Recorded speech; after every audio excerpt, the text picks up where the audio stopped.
আপনাদেরকে দেখাচ্ছি এটা ওল্ড দীঘার সি বিচ, স্নান করার জায়গা। দীঘাতে সব জায়গাতে স্নান করতে দেয় না, একটা নিউ দীঘাতে আর এটা ওল্ড দীঘাতে।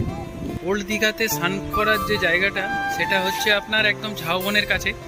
ওল্ড দীঘাতে মোহনা দিকে যেতে পড়ে, এইখানেই মানুষজন স্নান করছে। অনেকটা বিচটা খুব সুন্দর লাগছে দেখুন। আর নিউ দীঘাতে আপনার ঢেউসাগর পার্ক আছে।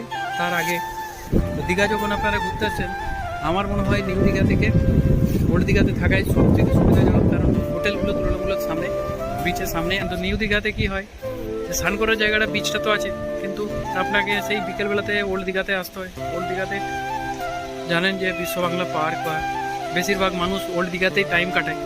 নিউ দীঘাতেও বসে, কিন্তু তার থেকে ভালো আপনার ওল্ড দীঘাতে। তো ওই জন্য ওল্ড দীঘাতে থাকার সময় যদি আপনি হোটেল থাকতে হয়, তখন সেইটাতে ওল্ড দীঘাতে করাই সব থেকে ভালো হবে।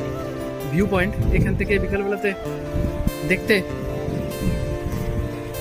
বা সকালবেলাতে যখন সূর্য ওঠে, সেটা দারুণ সুন্দর লাগে।